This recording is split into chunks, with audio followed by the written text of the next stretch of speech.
მედიაკავშირი ობიექტივი მაუწყებლობას აგრძელებს. ეთერშია გადაცემა მემკვიდრეობა. მე ამ გადაცემის ავტორი და წამყვანი ნინო მიქიაშვილი ვარ. დღევანდელ გადაცემაში შემოგთავაზებთ მარტვილის რაიონიდან ჩამოტანილ ინტერვიუებს. დღევანდელ გადაცემაში მეყოლება სტუმარი მარტვილიდან, რომელსაც მოგვიანებით წარგიდგენთ. დღევანდელი გადაცემა ისევე როგორც წინა, იმ ლოგიკიდან გამომდინარეობს, რომ თუ ეკლესიის ერთიანობას რეალური საფრთხე შეექმნება და დედა ეკლესია შუაზე გაიხლიჩება, მემკვიდრეობაც უკან დაგვრჩება, ეს ქვეყანაც და ჩვენი ქართველობაც. გავიმეორებ ჩემს აზრს, რაზეც წინა გადაცემაშიც ვისაუბრე. საქართველოს ეკლესიის წმინდა სინოდის ერთ-ერთი წევრი, მიტროპოლიტი პეტრე ცავა, სატელევიზიო გამოსვლებში გაკეთებული განცხადებებით არღვევს საეკლესიო კანონს, უპირისპირდება ჩვენს პატრიარქს, საფრთხეს უქმნის საქართველოს ეკლესიის ერთიანობას. მეუფე პეტრე ერისკაცობაში პაატა რევაზისძე ცავა, გახლავთ ჭყონდიდის მიტროპოლიტი. იგი 1970 წელს სენაკის რაიონში დაიბადა. 2000 წლის აგვისტოში ბერად აღიკვეცა. ერთი კვირის თავზე მღვდლად ეკურთხა, ხოლო 2 წლის შემდეგ ეპისკოპოსი გახდა. ეპისკოპოსად 2002 წლის 20 ოქტომბერს ეკურთხა. 2007 წლის 28 იანვარს მთავარეპისკოპოსობა ებოძა, ხოლო 2010 წლის 2 აგვისტოს მიტროპოლიტობა. ჭყონდიდის ეპარქიაში, ანუ იმ ეპარქიაში, რომელსაც მიტროპოლიტი პეტრე ცავა უძღვება, შედის მარტვილის და აბაშის რაიონები. ობიექტივის ოპერატორთან გიორგი წამალაძესთან ერთად მე ერთი დღით მარტვილში ჩასული ვიყავი. ინტერვიუები, რომელსაც ახლა შემოგთავაზებ, 2 მარტს ჩავწერეთ. მეუფე პეტრეს ერთხელ შევთავაზე გადაცემაში მოსვლა და უარი თქვა. ამ გადაცემის ობიექტივში გასვლის შემდეგ მოსვლას და კონკრეტულ ფაქტებზე პასუხის გაცემას თუ ინებებს, კვლავ მზად ვარ უმასპინძლო. მაშ ასე გთავაზობთ პირველ ინტერვიუს. გურამ გაბისონია მარტვილის ცენტრში ცხოვრობს. ვრცელი ინტერვიუ, რომლის შემოკლებულ ვერსიას შემოგთავაზებთ, მე და გიორგი წამალაძემ გურამ გაბისონიას ეზოში ჩავწერეთ. ოჯახი ძველი ოჯახია. ბებია ხუთლავასხალი იყო, ბაბუა გაბისონია. ძველი გლეხები, ღმერთმოყვარე. და ჩვენც ასე გავიზარდეთ. ვიყავით მშვიდობიანად. გვიყვარდა ეკლესიას, სანთელი, საგმოველი და დღეს კიდევ თირბატი ვცემ. 90 წელს მიწა არ მქონდა, მიწას ამ პატარა შემოგარდნის მეტი. და მეგობრებს უთხარი იქეთ-აქეთ, მთელი კუთხე აქეთაა ზემოთ ფართობები. მეზობელმა მითხრა, გურამი აგერა თუ იმუშაებოდა, გადაწმინდა ეკალბარცო, 1.5 ჰექტარი მიწა არისო და მართლაც ეკალბარდით იყო დაფარული და ზოგი დაქირავები ხალხი, ზოგი მეზობლები დახმარებით, ზოგი თოლის ძმა ყველა მეხმარებოდა და მთელი თვე როგორც იყო ეკალბარდი მოვიშორეთ, დავწვით და სოფლიდან მესერი ვიყიდე 300 წალი ეკალ მართული ამოვღობეთ, ციხარით ამოვკიდე და დავამუშავე. გადამეკიდე ეს ოჯახაშენებული, ეკლესიის მიწა იყო. ეკლესიის მიწა არ იყო ეს. ეს იყო გლეხობის მიწა. ეკლესიის მიწა, როცა მე დავიწყე ეკალბარდის გადაცემა, მაშინ იყო საზღვარი ჭადრებთან და ეკალმართულით გადაღობილი და დღეს კიდე იქვეა. გადამეკიდა რაიონში. შემოაჭდა თავზე ხალხს. ქარხნები აქვს, წყლის ქარხანა აქვს. ხე-ტყის დამუშავების ქარხანა აქვს და არის გახურებული მაფიოზი. მაფიოზი გაქანებული. ამის კისერზე ბევრი ცოდვებია რაიონში. ყველა ინსტანციაში თავის ხალხი უზის. დამლაგებელს ვერ აიყვანს წარმოების ხელმძღვანელი, ამას თუ არ დაეკითხა. 5 წელია მომზევს, 5 წელია, აი. რესპუბლიკის ცენტრალური საჯარო რესტრის დამტკიცებული საბუთი მნაკვეთის. არაფერს არ აგდებს ეს. მარტვილისას გაოხრებულია მთელი რაიონი. პროკურორი არა, მოსამართლე არა, მილიციის უფროსი არა, ყველა თანამდებობის პირი და გამოძიებელია პატრულის უფროსის სანაკის ხოროწყუ სანაკის ზუგდიდში ახალაიების კლანისა ახალაიეთ მომბანია ახალაიეთ მალავდა აგერ სახინოს თელა ქუღანამეცის ბაჩო ახალაიას როლანდი ახალაიას ყველას ორი თავის შვილებით ვინ გადაატანია ბაჩო ახალაიას როლანდი ახალაიასა ხარდავა საზღვარზე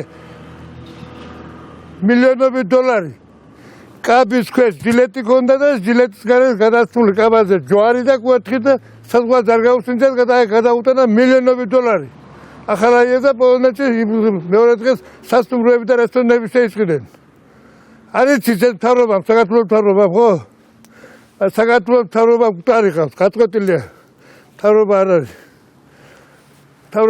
საქართველოს რაც დღეს ხდება აგერ 20 დღეა მამალაძის საქმეს არ დაადგა საშვილი აღიარონ რატო ითხოვს ეს კაცი ოჯახის დაცვას და თავის იმას უშიშროებას ვიღავდა ამათ თანამსახველები ვიღავდა ხელშემწყობი მარტო ამას მამალაძე ვერ იზამდა და ვერ გააკეთებდა ანდა არაფერი არ გაუკეთებია აი ეს არაა ჩემი საქმე საქვეყნო საქმეა და არ შეძლო მთავრობამ მაგრამ მაინც ვამბობ ერთ-ერთი მაცხოვრებელი ერთ-ერთი ამომრჩეველი მეც ვარ საქართველოს 5 წელია ვერ მოვიცორე რაღაც რომელი ინსტანციასაც მივწერე აი საბუთი ოფიციალური დამტკიცებული საქართველოს ცენტრალური საჯარო რეესტრში ამის მეტი გაჭირება არ აქვს პეტრეცავაზმა მე 9 ჰექტარი მიწა არ წამართავს მეოთხე წელი აგერ სამასპეცი დააგლეს მიდოიმაში ქუჩაში მოკლეს საღამოხანს აგერ მეზობელი კუსასახოგია ამის დისფილმა მალანიამ ნარკომანმა რომელთაც აგ მალავდა ეს აქ თელმა სოფელმა რაიონმა მოიყარა თან გლობის ადგილზე არც პატრული, არც მილიცია, არც პროკურატურა, არც არავინ, არც სამხარეო არ გამოუძახნიათ.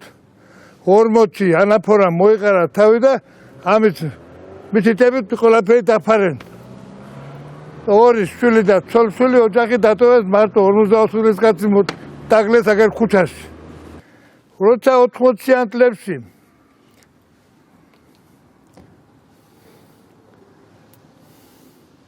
აბაგელია იყო აქ რაიკომის მდივანი, ვაჟა აბაგელია, ცხინვალი ადამიანი.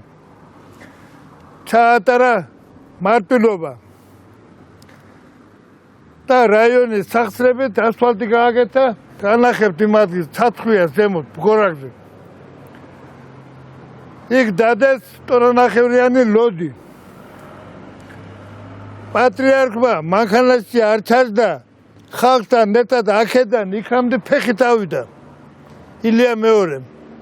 აქ ურთხა ეს ადგილი, ეს ქვა და დააწერეს იმ დღეს. აქ უნდა აღიმართოს გიორგი ჭყონდიდელის ძეგლი.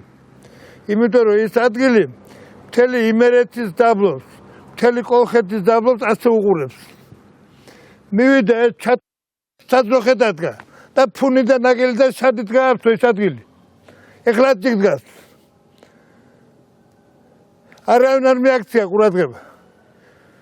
საპატრიარქოში წმინდა სინოდში რესპუბლიკის პროკურატურა სადარ დავწერე. ყველგან მიწვდა ამის თვალი და წვერი.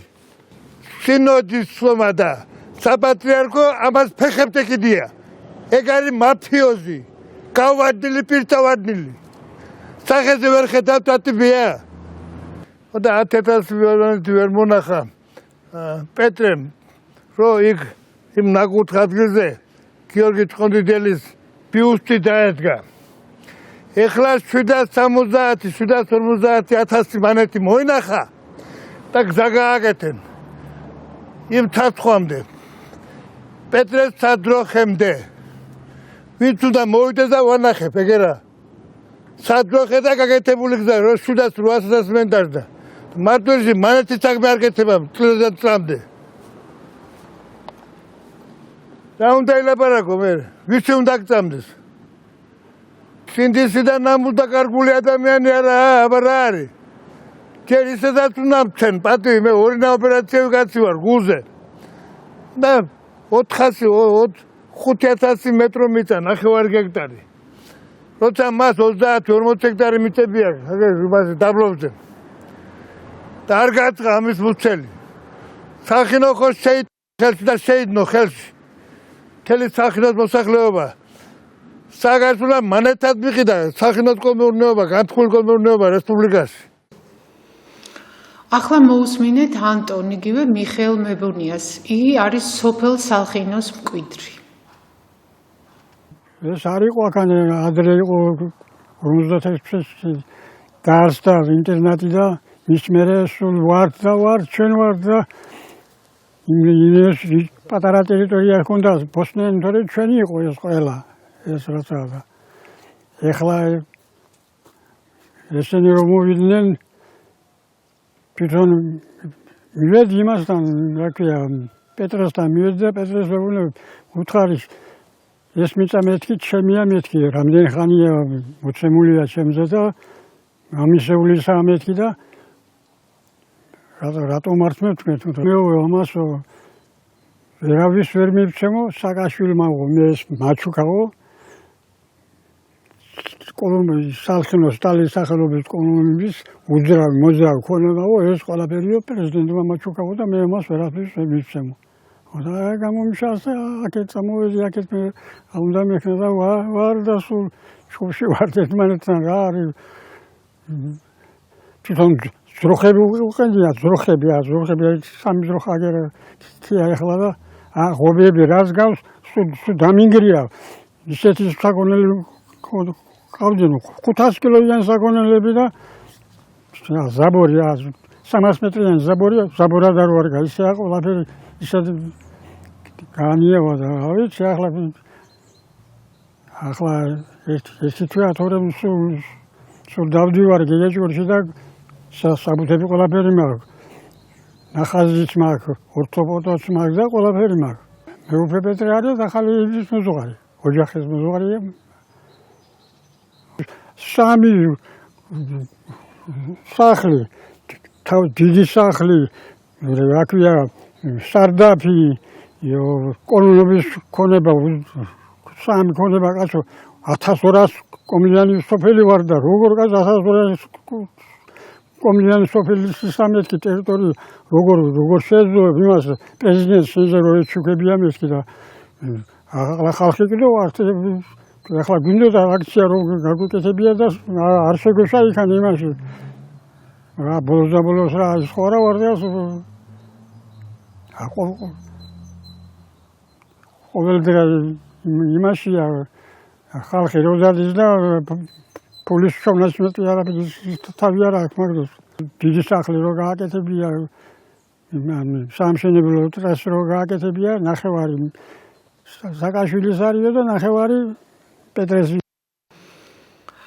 ანტონ იგივე მიხეილ მებუნიას მიწის ნაკვეთთან დაკავშირებით ვრცელი დეტალური ინტერვიუ ჩავწერეთ მარტვილის მუნიციპალიტეტის გამგეობის ეკონომიკური განვითარების ქონების მართვისა და სტატისტიკის სამსახურის უფროსთან გოჩა ხურცილავასთან. გთავაზობთ ინტერვიუს შემოკლებულ ვერსიას. გუბერნიას გაუგზავნეთ წერილი, რომ მარტვილის მუნიციპალიტეტის გამგეობაში შემოსული ამ წერილის საფუძველზე პრივატიზების საკითხთან დაკავშირებით, რომელიც მარტვილის მუნიციპალიტეტის გამგეობას მიზანშეწონილად არ მიაჩნია, აღნიშნული მიწის ნაკვეთის პრივატიზება, ვინაიდან მიწის ნაკვეთი წარმოადგენს სადაო საგანს. ჩვენ მივწერეთ ამის საფუძველზე, რომ თან დაურთეთ, რომ მოქალაქე ანტონ მებუნიას განცხადება 10 ფურცელი, რომელიც ჩვენ უკან გაუგზავნეთ, რომ ამის საფუძველზე მუნიციპალიტეტს მიზანშეწონილად არ მიაჩნდა არსებული მიწის პრივატიზება.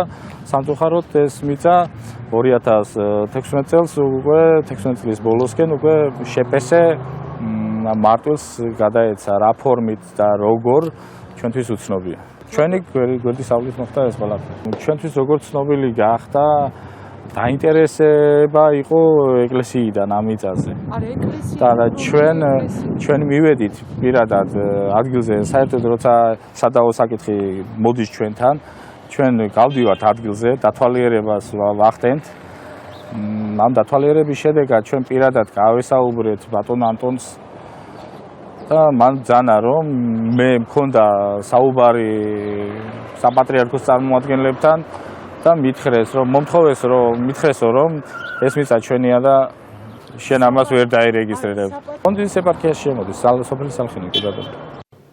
სოფელ სალხინოს კიდევ ერთ მკვიდრს გოდერძის ხულუხიასაც პრობლემა აქვს მამის დანატოვარ და მამაზე გაფორმებულ მიწის ნაკვეთთან დაკავშირებით. მოისმინეთ, რას ამბობს იგი. ოჯალეში მზა ტერიტორიაზე მამაჩევის კუთვნილი ტერიტორია იყო. და არის ეხლაც, მაგრამ არ გიშოს ეს პეტრეა თუ მეუფეა თუ ვიღაც რა არის, პეტრე მიყიდაო. მე არც ყიდვა გამიგონია და არც ფულის მინარხია. მამაჩემმა თქვა რომ ესო მივეციო იმას ბრძელებსო თუ რა ქვია მაგას. ბერეს მივეციო ესო და გამუშავებო დაგიჩნაო ხელფას. და მისცა. და მე მამა თქვენსაც არ უშვებდნენ. არ უშვებდა ხო? მე ამაზე ბრძოლოდა სულ ბოლოს და მე გარდაიცვალა. გიორგი ჯიჯელავა სოფელ სალხინოს საკრებულოში მუშაობს. იგი ამორტიზებული და ჯარში ჩაბარებული ხიდის შესახებ გვიამბობს. ლევანდელმა ხელისუფლებამ როცა ის ძველი ხელისუფლება წავიდა, ამორტიზირებული ხიდი იყო აი ეს ძალიან ცუდ მდგომარეობაში და შეკეთდა და გაგვიკეთეს ახალი ხიდი. ეს ხიდის ძველი კონსტრუქცია, რომელიც სოფელს ესაჭირეობოდა, იყო 66 ტონა. შეფასებული იყო 33,000 ლარად. და მე ვთხოვე გამგებელს, ხელისუფლებას ვთხოვე, რომ აი ეს ხიდი, ეს ძველი კონსტრუქცია გამოგვეყენებინა სოფლის საკეთილდღეოდ. ისეთი ოჯახებია, სადაც მისასვლელი და დიდი პრობლემები იყო, ეს ნაჭერი, ხიდის ნაჭერი გამოგვეყენებია ოჯახებში, რომ ყოფილიყო თავისუფალი მისასვლელი გზა რო ქონებოდა და ამ დროს წავაწყდით ასეთ პრობლემას. მოვიდა მამაოები, ეს ხიდიო მეუფე პეტრემ ჩააწყო, იმ პეტრეს დამსახურება აქ რო დარჩაო და ჩვენო არაფლის დიდებით თქვენ ამას არ მოგცემთო და მე ვუთხარი მამაო, თქვენ ხო ხალხისთვის ლოცულობთ, ხალხისთვის ზრუნავ და ესეც ამ სოფელს მოვახმაროთ მეთქი და მე ერთი პიროვნება გიორგი ჯიჯელავა თუ რამე ამისგან სახში წავიღე, მიჩივლე და ციხეში ჩავჯდები მეთქი და არაფლით არ გაგადა ამ ავიდარობაში აქ იყო ჩამოყვანილი სპეციალურად ჯართის მჭრელი, აიღეს მოყვანილი ყავდა ტრაილერი და დიდი ომით აქ იყო ერთი 5 ადამიანი და დავატოვებიეთ ეს სამი ნაჭერი ამ 66 ტონიდან.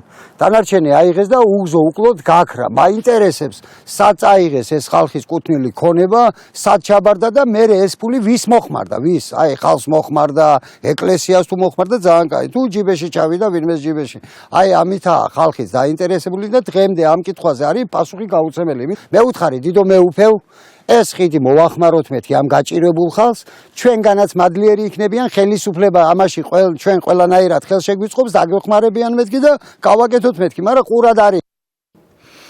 მე და ობიექტივის ოპერატორი გიორგი წამალაძე სოფელ ლინჩხურშიც ვიმყოფებოდით. იქ ჩავწერეთ ასევე ვრცელი ინტერვიუ იზოლდა წოწორიასთან. გთავაზობთ ინტერვიუს შემოკლებულ ვერსიას. და რა ქნასო ჩემმა შვილმა მაგი დედამ გითხრა ჩვენ ავალებსო ისო მეუფეო და მეუფე პეტრეო ავალებსო და რა ქნასო უნდა წაგართვასო მიწაო აბა რა ქნასო მეო ზუგდისში კაცი მყავსო სენაკში კაცი მყავსო დეიდაშვილი ზუგდისში ბიზაშვილი ფოცი მანდაშვილი ქუთაისში ვინ გინდაო რო არ მყავსო ვინი ძახდა აგე რა მეუფესისა ვიღაცა გამოგზავნი ტუტუსი ბავშვი ვიღაცა 27 ბავშვია საიყენებენ სულ წვერებს და ვითომ მამაები არიან და არც ხილს ის მისი ამბროზი ხელაიას სახლობის ეკლესიას გრიგოლი გადააგდო მაგი თურმე იმ კაცმა ხო და გადასტარები კაცი მეუფემ გადააგდო თურმე მე არ ვეხები შული ეკლესიას მაგრამ თურმე მთელი ხალხი გაგიჟებული იყო კარგი იყო ვის გადააგდო და ღრეტავი მოიყვანა აქ და დარბიზდა ჩელფიცავს გაგიჟებული უყურებს ვინა ერთი მითხარი შულო არტი მაინტერესებს მეუფე პეტრე ხელმძღვანელობსო შულო ამას რაიონში მაგია ესო ყველაფერი და მე არ ვიცი შემოგრო ჩემი თავი ასე ჩაწერე იქ მეუფეს ხელმძღვანელობით ჯონი ჯღარკაბა ჩაწერე იქ იმის ხელმძღვანელობით ჯონი მაგისი ხელმარჯვეა უნცა გართმევ მიწას რა გინდაო მიწას კი არა რა გინდა ბიჭო იმ ძელშენობასთან მეთქი მე უთხარ ჩემი ქმარი შენობას კი არა მიწასაც გართმევ ჩაწერე შულო ეს არა ვაჟა წოწორია სოფელ ლინჩხურის მკვიდრია. მან თავისი სათქმელი მოკლედ და კონკრეტულად გვითხრა. მოусმინდეთ, რას ამბობს იგი ჩვენთვის მოცემულ ინტერვიუში.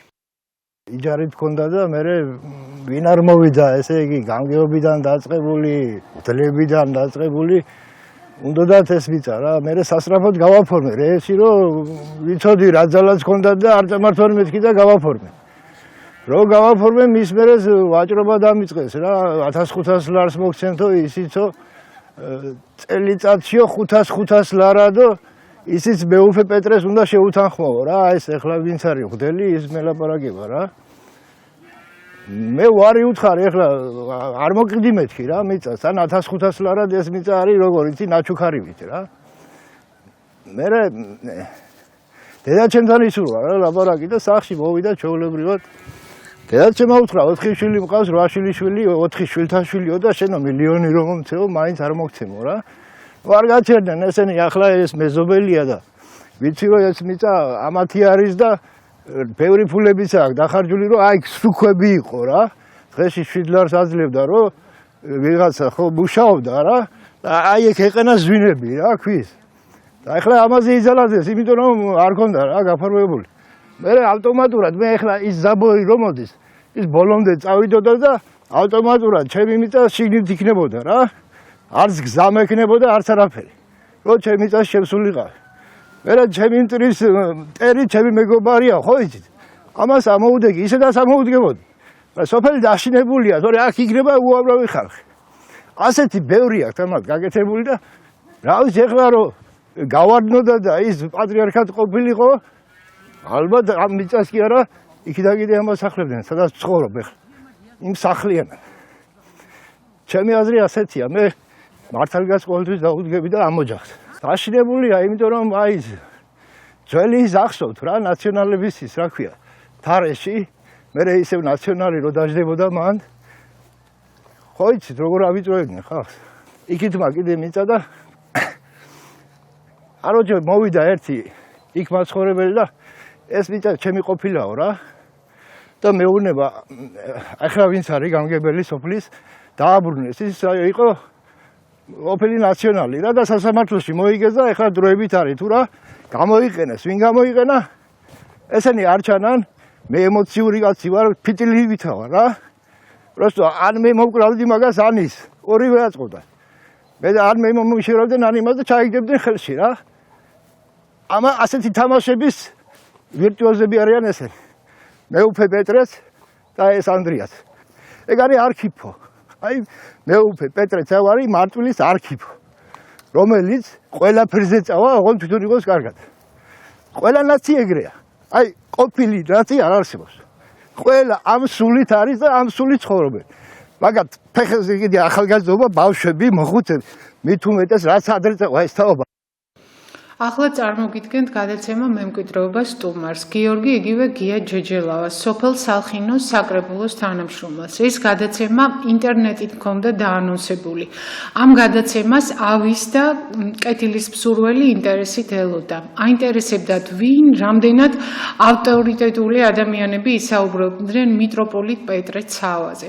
ფარულად არავინ ჩამიწერია, ადამიანები ღიად გამოხატავენ, როგორც ნახეთ, საკუთარ პოზიციას და კონკრეტულ ფაქტებზე მიუთითებენ. რაც შეეხება ავტორიტეტულობას, ფრთიანი ანგელოზები არავინ ვართ, ყველას გვაქვს ჩვენი მინუსი და პლუსი.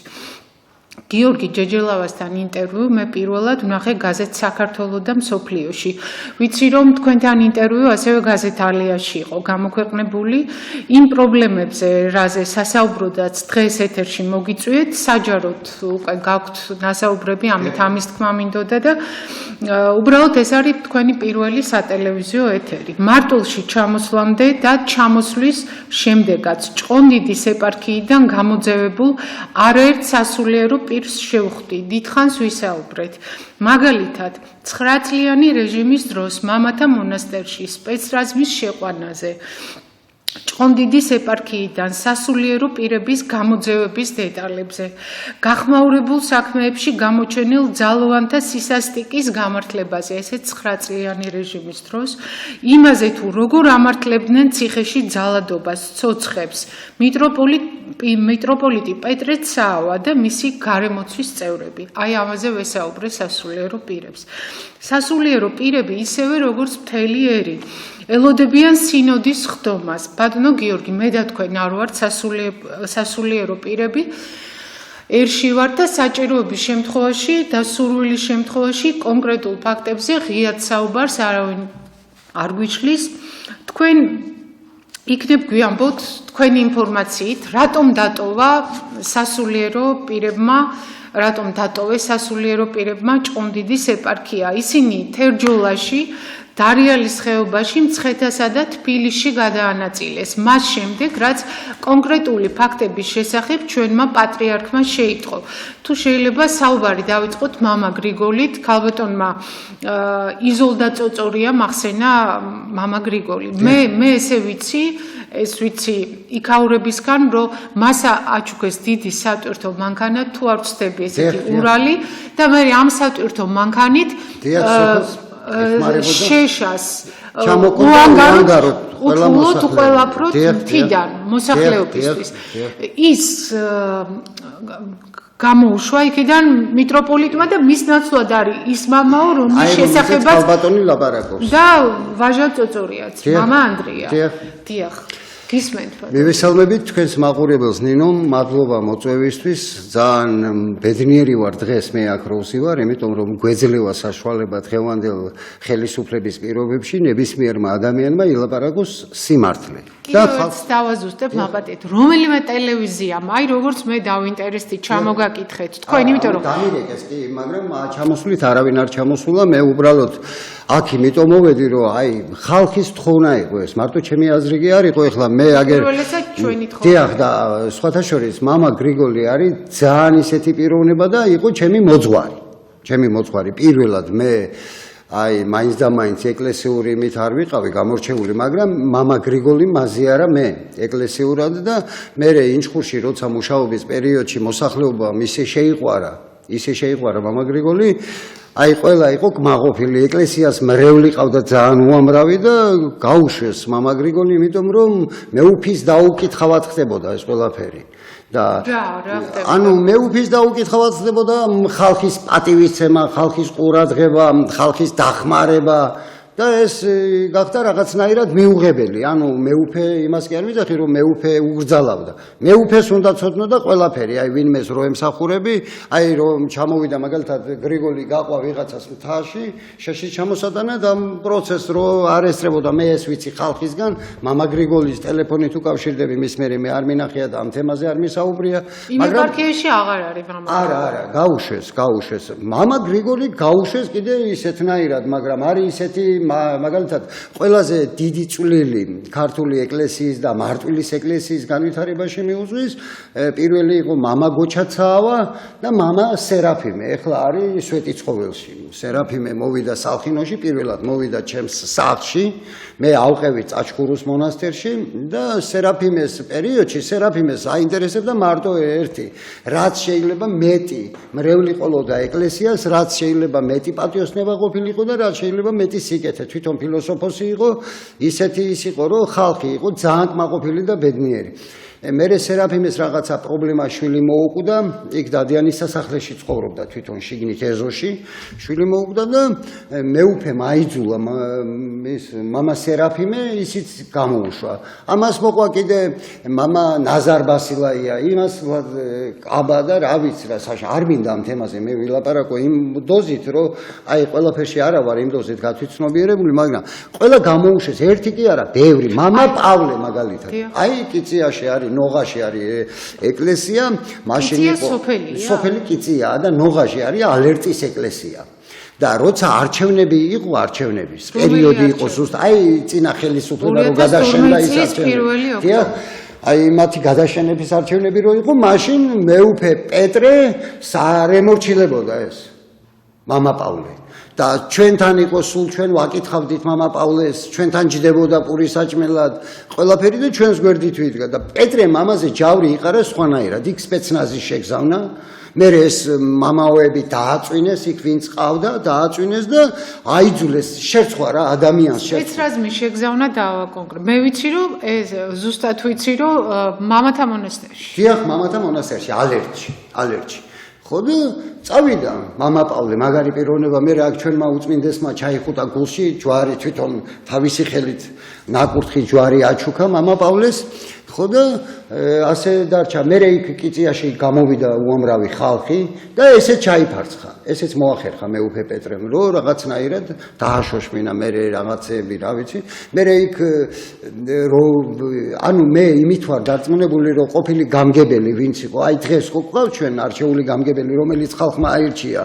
დღემდე ვერ მოუნელებია პეტრეს ის კომფორტი მოაკლდა დღეს ჩვენთან გამგებლად არის ბატონი ალექსანდრე გრიგარავა, რომელიც სოფელ ყოფილი ნაციონალი არ არის? არა, ქართული ოცნების გამგებელია, მაგარი პიროვნება, რომელიც ხალხს უყვარს.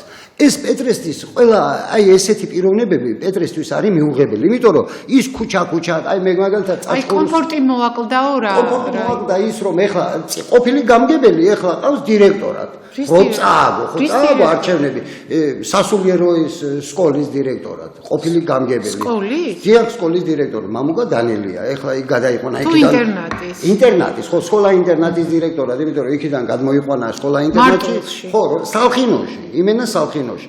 ხო და ეხლა ის პიროვნება, რომელიც აქ გამოვიდა, ჩემი ახლობლის ნაცნობის შვილია. ნუ ეხლა ჩვენ სოფელში ცხოვრობთ, ის ბიჭი, ახალგაზრდა ბიჭი რო იყო, ყურძნის ის თაობაზე, მამამისი ისე სულუხია, დიახ, ისე წავიდა ამ ქვეყნიდან, რომ აი ამისი ოცნებით რა. ძალიან ნერვიულობდა მისი მეუღლე, როცა ინტერვიუს ვიწერდით. ნერვიულო, აი მე მაგალითად დედა იღუმენია, მომწერა ისო თქვენი დედა რომელმა დედაო?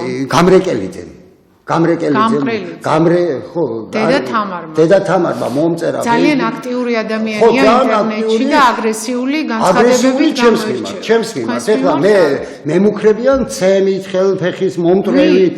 აი სასულიერო პირებიო და ხალხი მაფრთხილებს კიდე და მე ახლა აგერ პირდაპირ ეთერით მინდა ვთხოვო, ესეც მიამატონ, აი ეს დღევანდელი გამოსვლა და ერთად ვცემო. დედაო გემუქრებათ? არა, დედაო მომწერა ესეთი ისო, თქვენი ქმარიო ყოფილი ბანდიტიო და ქართული ოცნების სირცხვილიაო, გიორგი ჯიჯელავაო და თქვენს მეუღლეს მიწერა? ჩემს მეუღლეს მიწერა, დიახ და მე ახლა ვლაპარაკობ აგერ საქვეყნოდ, მე კი არა ვარ სირცხვილი, დედა თამარის სირცხვილი რა არის, იცით? სირცხვილი ის იყო ხატების გვერდით საკაშვილის სურათი რო ეკიდა. საკაშვილის სურათი და ხატებთან ერთად ხალხი საკაშვილთან ერთად რო ლოცულობდა. დედა თამარსაც არა, იქ ყველა მიცოდა ეს, ყველაფერი მშვენივრად იცოდნენ. დედა თამარმაც იცოდა და მაშინ ყველა იყო გაჩუმებული. მაგრამ ამათ ეს იყო როგორი, იცი? აი რაღაცნაირად შეუვალი. ეს ეგონა მარტვილ, ნუ ხალხი ეს მიშა, მადლობა უფალს მართლა, რომ აი დღეს გადავრჩით ჩვენ, ეს მართლა პატრიარქის დამსახურება და ბატონი ბიძინა ივანიშვილის დამსახურებაა, თუ არა ქართველი ერი იქნებოდა დაჩმორებული. ირმაინაშვილისაც. და რა თქმა უნდა, ის ციხის კადრები და მადლობა თქვენს, რომ გვაძლევთ ამის შესაძლებლობას, რომ მე თუ ტყუილს ვიტყვი, აი ტყუილს ვიტყვი, ნებისმიერ ადამიანს მე შემიძლია დაუდასტურო და უთხრა სიმართლე. მაგრამ ეს ამათ კი არ აწყვეთ, ამათ აწყვეთ მარტო სალხინო გახადა. ის სალხინო ვითომ დადიანების სასახლე გააკეთა მეუფე პეტრემ. ეხლა მინდა ეთერში გაუშვა მარტვილის რაიონის სოფელ სალხინოში გადაღებული ვიდეო კადრები, ჩვენ პარალელურად ვისაუბრებთ ამ ვიდეოს ხმა აქვს. რატომ არის აქაურობა დაკეტილი ბატონო გია? რომელი? აი მე მგონი უკვე გადის ეთერში კადრები, აი ამ სამონასტრო კომპლექსის. ეს არის ვებერთელა, ეს არის სალხინოს ახალი ისტორია. ეს გააშენა ერთმა კაცმა, თავისი ჯიბით. მართლა მორწმუნე ქართველმა, რა თქმა უნდა, ადგილობრივმა გააშენა ანუ ეს არის ისეთი პიროვნება და აქ კიდე უამრავი ხატები, რომლებიც რემონტის პერიოდი, როცა მიმდინარეობდა მშენებლობის პერიოდი, ეს ხატები დღეს იქ დავაგზავნეთ იმაში დადიანების სასახლეში და ეხლა უნდათ აქეთ გადმოაგზავნონ ეს ხატები და რა ვიცი მოსახლეობის თხოვნაა ეს ხატები ამ ეკლესიის გახსნა გვინდა, მაგრამ არ არის ბოლომდე და თანაც მეუფე პეტრეს არ უნდოდა ეს ეკლესია რო ყოფილიყო მოქმედი, ან უნდა ყოფილიყო თავის პატკრილია, ანუ ფრთების ქვევით. ფრთების ქვეშ ქართული. ხო, ფრთების ქვეშ ბოდის ვიხდი. მისი ეპარქიაა და არა, მესმის, მაგრამ ანუ ეკლესიას უნდა ქონდეს დანიშნულება, ხალხს უნდა ემსახუროს, რაც შეიძლება მეტი. მე ესეთი ინფორმაცია მაქვს, რომ ამ ქტიტორი, ამ შენებელი აქაურობის არის წინააღმდეგი. მეუფე პეტრეს წინააღმდეგი კი არ არის, ეს არ არის ბოლომდე არ არის ფრადის ანუ არასწორი ინფორმაცია. არა, ხო, ბოლომდე არ არის მომთავრებული და მე პატრიარქის ჩამოგზანება გვინდა იქ და მთელი სასეიმოთ უნდა გაიხსნას, იმიტომ რომ ეს იმხელა რაღაცა აქედან არ ჩანს ეს კადრები სუსტად, თუ არა, ძალიან დიდი კომპლექსია, დიდი სატრაპეზო დარბაზებია, ქვევით დარბაზებია, კელიებია გამზადებული და ყველანაირი კომფორტია იქ გაკეთებული. აი, თანაც ისეთი ხატები არის იქ დაბრძანებული. მე როცა ვიყავი სალხინოში, იქაურებმა მითხრეს, რომ იმიტომ ამშენებელი, იმიტომ არ ხსნის იქაურობას, კუთხევა იმიტომ არ ხდება, რომ ელოდება სიახლეებს. ელოდება სიახლეებს, კი, სიახლეებს, რა თქმა უნდა, ელოდება კი არა, მთელი მარტვილი ელოდება სიახლეებს. მარტვილი, ახლა მე ჩვენ ეს რაც ვნახეთ, ეს არის ნაპერწკალი, მაგრამ ნაპერწკლიდან ხო შეიძლება ალიაინთოს. და ეს არ უნდა მარტვილელებს, იმიტომ რომ მარტვილი არის ძალიან ისეთი რაიონი, სადაც რწმენით და ყველაფრით და დიდი მარტვილის მონასტერი, ოდითგანვე მე ანუ მცხეთის ჯვრის მონასტერი და მარტვილის მონასტერი არის ერთი პერიოდის, მე-11 თუ მე-9 საუკუნის, არ მახსოვს ზუსტად. ხო და მარტვილელები ამას მე მგონი ვერ მოითმენენ. იმიტომ რომ მარტვილელებს ახლა აქვთ იმის შესაძლებლობა თამამად ილაპარაკონ და დღევანდელი ხელისუფლება და გამგებელიც უჭერს მას სიმართლის თქმას, რა თქმა უნდა, სიმართლე და სიმართლე, ყველამ ხომ უნდა ვთქვათ სიმართლე. ახლა ის ვერ იმასქენით, ახლა იქ რაც გაკეთდა, მეუფე პეტრე აუცელებს ისეთ ხმებს თითქოს და აი მაგალითად გზა რო გაკეთდა წაჩხურუს მონასტერამდე. ხალხი ამბობს ესო მეუფე პეტრემ გააკეთა. სინამდვილეში გუბერნატორი ბატონი ლევან შონია მარტვილის გამგებელი, ყველა მოვიდა, ბატონ შონიას მე თვითონ უთხარი, მადლობას ვუხდი მე ბატონ ლევანს, იმიტომ რომ აქ აღდგომის ხუთშაბათს 40,000 კაცი ადის ფეხით, ის არის მოსკე წაჩხუროს, ანუ თავარ ანგელოს და შარშან ჩემთან სტუმრად ბრძანდებოდა ბატონი გოდერძი შარაშია და მაშინ მოუყევი და გააკეთა.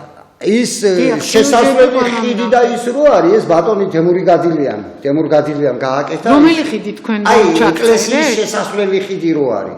აი დადიანის სასახლეში არის შესასვლელი დიდი ხიდი, მაშინ მანქანა არ გინახიათ, მაგრამ მე გეხსნით რომ იქ ღელე იყო ასე ასასვლელი და ბატონი თემურ გადილიან იმდენი იქნა რომ ის ხიდი გააკეთა და საჩუქრად გადმოცა მარტვილელს, იმიტომ თვითონ ის მარტვილელია და მარტო ეს კი არ გააკეთა, გზას როცა აკეთებდნენ, მასწავლებელმა თხოვა კარერთან რომ დაეხარა პატარა ასფალტი და დილით რომ მივიდნენ სკოლაში, ნახეს ბოლომდე იყო გაკეთებული, ესე იგი ისეთი ის არის, ანუ იქ რა მოხდა იცი და პრობლემების როგორ გროვდება, იცი? ჩვენთან არის ერთი ასეთი პიროვნება, ალიკა ახვლედიანი. ისეთი გამორჩეული და განსხვავებული ქველმოქმედი პიროვნება, რომელიც აი ყველას რო ეხმარება საბავშვო ბაგაბაღებს, სკოლებს, ეკლესიებს და ნებისმიერ გაჭირვებულ ადამიანს. ეს ახვლედიანი. ერთ მშვენიერ დღეს ის ცხონებული ნაული ჯანაშია მოკვდა და ჰქონდა 40. ამ 40-ის სუფრა ნაული ჯანაშია იყო დეპუტატი. მარტვილის დეპუტატი, მაჟორიტარი. დიახ, მაჟორიტარი დეპუტატი რომ მოკვდა ალიკა ახვლედიანმა იქ რაღაცეები მიიტანეს, პროდუქტები რაღაცეები და არ იცოდა პიროვნებამ და მიიტანა წყალისნო. 70 კაცი იყო დარბაზში. ხო და მოვიდა მეუფე პეტრე, ესალმეს როგორც წესი, როგორც რიგი, თანდაბლობით. ეს წყალიო ვინ მოიტანაო და მე მოვიტანეო, ეგონ ალბათ გაუხარდე რა სამბობო და მიახეთქა იმას კედელზე. ვინ მიახეთქა? მეუფემ, კაცო. ის ბატონი ალიკა ახვლედიანს, აი თავზე ანუ თავზე კი არ დაურთხია, მაგრამ კედელს მიახეთქა. თქვენო არიცითო მარტვილშიო, ეს წყალიო არ უნდა იყოსო, მარტვილში არისო მარტვილის წყალი. არ ვიცი, ახლა მეუფეს ვინ კითხავს, მე რომელ წყალს დავლებ, ან ვინ რომელ წყალს დავლებს, მეუფეს აკითხავი არ უნდა იყოს. თანაც ისეთი პიროვნება ეს ალიკა ახვლედიანი, რომელიც ყველას უყვარს. ანუ თქვენ ამით იმის თქმა გინდათ მარტვილელებმა მითხრეს, ახაც თქვენს თუ არ ვცდები ერთ-ერთ ინტერვიუში, რომ პირველ ინტერვიუში იყო, მე მგონი რომ ეს წყალი ასხამს წყალს და რაღაც მისი საკუთრებაა, მე დოკუმენტი არ მინახავს. მაინტერესებს, არც ვარ დაინტერესებული. მე ერთი ის ვიცი, ალიკა ახვლედიანმა ამხელა რაღაცის გამკეთებელ კაცს და იქაც იმ დღესაც იკეთეს რო აკეთებდა კედელზე აი ხალხი რამ გააღიზიანა იცი ამ ბოლო დროს როცა ნახეს ხო ითმინეს საერთოდ ქართულ ერს ჩვევია ესეთი მოთმენა ბოლომდე მაგრამ ახლა აღიზიანებამდე რა ხდებოდა ეს მინდა მე მინდა წავიკითხო მეუფე პეტრეს შესახებ ჭყონდიდის ეპარქიიდან გამოძევებული სასულიერო პირები აღნიშნავენ რომ თავიდან ანუ 2002 წელს გახდა ის მეუფე ეპარქიაში მისვლისას კარდაკარ დადიოდა, ყველას გაჭირვება იცოდა, ყველას პრობლემას ეცნობოდა, ხალხს ეხმარებოდა. ზოგი ქვაზე დაასახლაო, ესეც მითხრეს. სასულიერო პირები და ძალიან წუხან იმის გამო, რომ მეუფე პეტრე ერთ მშვენიერ დღეს შეიცვალა. მან სულზე და მართლმადიდებელ მრევლზე ზრუნვა სააკაშვილის ხელისუფლებასთან სიახლოვე და მათი ინტერესების გატარება არჩია. სასულიერო პირთა განმარტებით უარყოფითი კუთხით მეუფეს შეცვლა მაშინ დაიწყო, როცა მას ჩააბარეს საპატრიარქოს ტელევიზია ერთსულოვნებას მართვა, როცა მასთან გახშირდა ხელისუფლების სათავეში მყოფი და მათთან დაახლოებული პირების სტუმრობა. ხა ბატონ გია თქვენ მოგმაგრათ. თუ გაქვთ ინფორმაცია, ვისი ფულით შეიძინა ის ძვირადღირებული ეტლი, რომელზეც თქვენ საუბრობთ ინტერვიუებში და რომლითაც მიტროპოლიტი პეტრე ცავა სოფელ სალხინოში ჩასულ ჭყალებში საპატიო სტუმრებს დადიანების საზაფხულო რეზიდენციაში რეზიდენციის ეზოში ასეირნებდა. ჩვენთან ნინო, აი მარტვილის რაიონში კი არა, დასავლეთ საქართველოში სალხინოსნაირი სოფელი არის იშვიათი. აი თავისი დადიანი სასახლე როგორც ზუგდიდშია ისეთი სასახლე გვაქვს თქვენ არ ყოფილხართ იქ ნამყოფი შიგნით არის ძალიან ისეთი მოწესრიგებული და ხალხი ცხოვრობს რაღაც განსხვავებული იმიტომ რომ სხვანაირი მარტო 5 ეკლესია ჩვენთან 5 ეკლესია ერთ სოფელში 1150 კომლია და ყველა იმ ეზოში გავიზარდეთ ჩვენ აი როგორი ახლა მოვიდა მეუფე და გვიხარია და გვიყვარს და იქ გიგზალავენ შესვლას თვითონ ჩაჯდებიან ამ ეტლში მოიყვანენ ცხენებს მბრძანებელივით დაქრიან ამ ეზოში და ჩვენთვის ეს არის შეუვალი და ეს კოლმეურნებაო ის ბატონო 60,000 ლარია გადახდილი ამ მართალია ეს მე არ ვიცი ასე იძახიან დიახ ასე იძახიან ამ ეტლში და ცხენში რა გადაიხადეს არ ვიცი ხა იქ დათვი წავდა მაგრამ იმ დათმა ბავშვს ეზოში იქ დათვი ყავდა დატოვებული ფეხი მოაჭამა ვიღაცა ბავშვს და ისიც რა ვიცი მე გადაიყვანეს ის დათვი რატომ მეუფე არ შეჭამა იმ დათმა ეს ბავშვი საწყალი ფეხი მოაჭამა ბავშვს ფეხი მოაჭამა მარტვილელი კი არა ტურისტი ვიღაც სტუმრად იყო ჩამოსული და ფეხი მოაჭამა და გადარჩა რა ბავშვი ხო და ეს მე არ ვიცი ეტლი რა ღირს იქ ღვინის კოლექცია რა ღირს და რა ღირს მე ერთი ის ვიცი რომ ხალხი არის შეწუხებული და ხალხი იმ დონეზეა გაბრაზებული რომ არ ვიცი რა მოხდება მე რიგითი ადამიანი ეხლა რომ მემუქრებიან და მუქარის მე არავისი არ მიშინია იმიტომ რომ ბატონია თუ გემუქრებიან პოლიციას არ მიმართავს არა მე არ მიმართავს პოლიციას მე უბრალოდ ეხლაც რომ ვლაპარაკობს სიმართლეს მე უფემ ხო ბძანა რაღაცო კურთხევა მისა ყველას სიმართლეს ილაპარაკებს და მეც მოვედი დიდო მე უფე თქვენი კურთხევა ტელევიზიაში მე მოვისმინე მე უფე ამბობს ყველამ თქვათო სიმართლე ქართველმა ერმა და მე ვიყო პირველი და მაშინ მეც ვიყო პირველი ბატონო მსხვერპლი თუ ტყუილს ვლაპარაკობ ეხლა წევლა მე არ ვიცი მაგრამ მე არც ნარკოტიკით მკურნალობ არც იარაღი მაქვს სახლში ვაცხადებ საჯაროდ და არაფერი ვემსახურები ჩემ სოფელს სადაც გავიზარდე და ხარს უჭერ დღევანდელ უმრავლესობის მიერ არჩეულ ხელისუფლებას აბა ეხლა იმას ხარ და უჭერ და ის მინდა კიდე ერთი ხაზგასმით აღნიშნო შევშფოთ თითო რომ ვიღაცები გაიძახიან შესაშფოთებელი ის არის რომ ამდენი ხანი რუსთავი 2 პატრონს რო არ ქონდა დაბრუნებული პატრონს რო დაუბრუნდა ეს ამაზე უნდა ყოფილიყავი შესფოთვა და თუ ჯანდაბა აი ეს არის ყველაზე დიდი სასიხარულო ჩემთვის და ხალხისთვის. რუსტავი 2 დაუბრუნდა პატრონს და იმაზე არავის არ უფიქრია, რომ რუსტავი 2 ამდენი ხანი იმ კაცს რატო არ ქონდა თავის პატრონს და იმაზე არავინ არ ნერვიულობს. ეხლა რაღაცებს რომ ლაპარაკობენ. ისე მიუბრუნდეთ ჭყონდიდის ეპარქიას.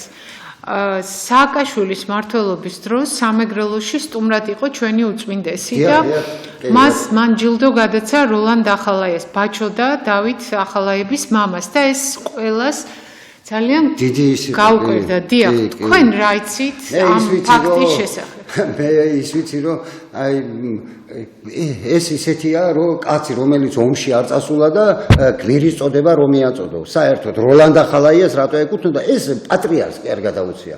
ეს ფაქტიურად გადასცა პეტრე. პატრიარქი იყო დეზინფორმირებული. პატრიარქმა არ იცოდა ყველაფერი, თორე ახალაიას ჯილდო რატო ეკუთვნოდა, დღემდე ვერ გამიგია და ხალხმაც იცის ეს ყველაფერი, ვიცით, კაცო. ჩვენი ეკლესია და ჩვენი სარწმუნოება ამ ჩვენს პატრიარქს მოაქვს მხრებით. დღემდე, მაგრამ არსებობენ ესეთი ის ბატონი რო იძახეს 27 წლის ბიჭიო, წვერი რომ მოუშაღა, მე წვერის უკან რა იმალება, ამათ რამეს რო ეტყვი, ჩვენო უფალი გაგვასამართლებსო და უფალი ღმერთო მაპატიე და მე არ მინახია. ახლამდე არსებობს წმინდა სინოდი. ჩვენ დღეს ვიცხოვრობთ ამ კანონით და უფალი იმათ მართლა გაასამართლებს, ოღონდ იქ ყველას მოგვისღავს. რა თქმა უნდა, ეხლა მე აქ ხო მემუქრებიან, აქ მემუქრებიან ეხლა და კიდე იქაც მემუქრებიან, იქ კიდე ჯოჯოხეთში გაგიშვებ. მე გია ჯიჯელოვას აქ ხო არ მაჯერებენ, იქაც მომზდებენ. თუ არა, ესეთი მე არ ვიცი, ეს არის საშინელება, მაგრამ მე ამისი არ მეშინია ნინო. არ მეშინია რატო იცი? მე რასაც ეხლა ვლაპარაკობ თქვენი ეთერით, ეს არის ყველაფერი სიმართლე. და სიმართლის თქმის გულისთვის არ ამგონია ვინმე რო დაიჭირონ ან ვინმეს რამე სასჯელი რო ქონდეს. სიმართლე არის ღმერთის წინაშეც მართალი უნდა იყოს, შენი შვილების წინაშეც მართალი უნდა იყოს და შენი ერის და შენი სარწმუნო. მე ახლა პატარა ბიჭი კი არა ვარ, ახლა ჯვარი აგერ მიკეთია მე ჯვარი, აი ამ ჯვრით და ეს არის 15-20 წლის, მიკეთია და დავდივარ ჩვეულებრივად. მიყვარ ჩემი პატრიარქი, მიყვარ ჩემი სარწმუნოება, ჩემი შვილებიც მასე არიან აგერ დიდუბის ეკლესიაში, იმ ეკლესიაში უკვე არ მიშვებენ, იმიტომ რომ შენი აი წაჭხურუს ეკლესიაში ისო მოინანიეო მე უფე პეტრესთან მიდიოდა. თქვენო აღკვეთილი ხართო. ხო, მოძღვარი, აღკვეთილი ხართო ეკლესიიდან ის ხევისბერი გოჩაში რო არის, წაქცეულს ნახავთ, ხელი არ გაუწოდოთ, წყურალეს ნახავთ, წყალი არ დაველევინოთ, ფშიერს ნახავთ, პური არ მიაწოდოთ და მე არ მიშვებენი, მე არა, კაცო. ხო და სინამდვილეში ვიძახი მართალს. და მართლის გულისთვის არ ვიცი მე ვთხოვ ჩემს უწმინდეს, წმინდა სინოდს ცოტა მოგხედო. ეს არაფერი არაა ნინო, თქვენ რაც აქ ანახეთ, ეს არის არაფერი. აი წადით სხვა სოფლებში. ჩვენ ვერ მოვასწარით იმ დროს. ნინო, იცი პრობლემა და რისი მწვენია მე უბრალოდ. მე მწვენია იმისი, რომ სადაც ახლა თქვენ იყავით, ყველგან ეკლესიის მიმდებარე ტერიტორიაზე არის ეს პრობლემა. ძალიან დიდ ყურადღებას გვაქცევდა სოფელ სალხინოში პოლიციის მანქანა, კი, რა თქმა უნდა, კი, მადლობელი ვარ მართლა პოლიციის მადლობელი ვარ. ყოველ შემთხვევაში იქვე ახლოს შევდებით. იცავენ, ძალიან კარგი ბიჭები არიან, ძალიან პატიოსანი ბიჭები არიან, მილიციის უფროსი. არა, მე მადლობის მეტი მართლა არაფერი არ მეთვის, მაგრამ მე მინდა აღვნიშნო, რომ სადაც მივიდოდით, ახლოს იდგნენ ისინიც. რა თქმა უნდა, ყველგან, მაგრამ ეს არის არაფერი. აი ეს პრობლემები არის მოსაგვარებელი. ეს პრობლემა თუ არ მოგვარდა, მარტოში დამლაგებელიც იმის გარეშე არ ინიშნებაო.